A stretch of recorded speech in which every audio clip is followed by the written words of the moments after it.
എല്ലാവർക്കും നമസ്കാരം. ഞാൻ രാജേഷാണ്. നമുക്കിന്ന് ക്രോസ് സെല്ലിങ്ങിനെ കുറിച്ചൊന്ന് നോക്കാം. എന്താണ് ക്രോസ് സെല്ലിങ്? അപ്പോൾ നമ്മുടെ ബിസിനസ്സിൽ നമ്മൾ ഒരു ക്രോസ് സെല്ലിങ് എങ്ങനെ നടത്തുമെന്ന് നമുക്കൊരു ഉദാഹരണ സഹിതം പറയാം. ഉദാഹരണത്തിന് നമ്മുടെ കേരളയിലല്ല, തമിഴ്നാട്ടിലൊക്കെ നമ്മൾ മസാല ദോശ ഒരു ആര്യാസിലോ ആര്യ ഭവനിലോ ഏതെങ്കിലുമൊക്കെ ഒരു വെജിറ്റേറിയൻ ഹോട്ടലോ അല്ലാത്തുള്ള ഹോട്ടലൊക്കെ ഓർഡർ ചെയ്യുമ്പോൾ മിക്ക കടകളിലും ചെയ്യുന്ന ഒരു പ്രവണത കാണാം. നമ്മൾ അതിനോടൊപ്പം ഒരു 2 ഉഴുന്ന് വടയും കൂടെ വെക്കും. 2 വടയൊക്കെ വെച്ച് ചട്നിയൊക്കെ വെച്ച് എല്ലാം സെറ്റോടെ കൊണ്ടുത്തരും നമുക്ക്.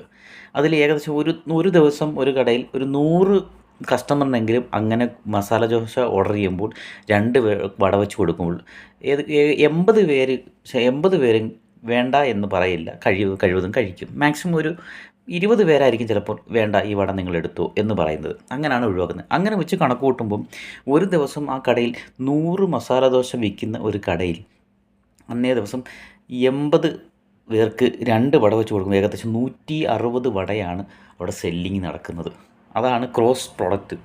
അപ്പം നമുക്ക് നമ്മുടെ കമ്പനിയുടെ MLA steel marketing global private limited എന്ന കമ്പനിയിൽ ക്രോസ് പ്രോഡക്റ്റുകൾ ഒത്തിരിയുണ്ട്. ക്രോസ് പ്രോഡക്റ്റിൽ നിന്ന് ക്രോസായിട്ട് കൊടുക്കാൻ പറ്റുന്ന ക്രോസ് സെല്ലിംഗ് എന്ന് പറയുന്നത് അതാണ്. അതായത് നമ്മൾ കോമ്പിനേഷൻ പ്രോഡക്റ്റുകൾ ഒത്തിരിയുണ്ട്. ഇപ്പം നമ്മൾക്ക് ഏതൊരു പരിഹാരത്തിനും ഏതൊരു ഹെൽത്ത് പ്രോഡക്റ്റ് കൊടുക്കുമ്പോഴും നമുക്ക് കവചപ്രാശം കൊടുക്കാവുന്നതാണ്.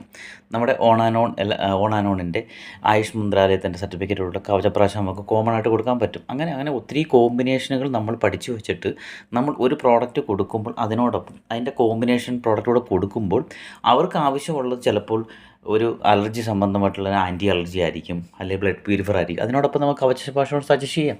അപ്പോൾ നമുക്ക് ഒരു ബ്ലഡ് പ്യൂരിഫയർ കൊടുക്കുന്നതിനോടൊപ്പം നമുക്ക് അതിൻ്റെ ക്രോസ് സെല്ലിങ് ഇങ്ങനെ ഒരു സംഭവം നടപ്പിലാക്കുമ്പോൾ നമുക്ക് കിട്ടുന്ന വേറൊരു സെയിലൂടെ നടക്കും ഒരേ കസ്റ്റമറിൽ തന്നെ. ഇതാണ് ക്രോസ് സെല്ലിങ് എന്ന് ഉദ്ദേശിക്കുന്നത്. അപ്പോൾ നമ്മുടെ ടീമിലുള്ളതും നമ്മുടെ ബിസിനസ് ചെയ്യുന്ന എല്ലാവരും തന്നെ ക്രോസ് സെല്ലിങ് പ്രാക്ടീസ് ചെയ്യണം. ആദ്യം നിങ്ങൾ പ്രോഡക്റ്റിനെക്കുറിച്ച് അറിഞ്ഞിരിക്കണം, എന്നിട്ട് വേണം ക്രോസ് സെല്ലിങ് പറയാൻ. Okay, thank you.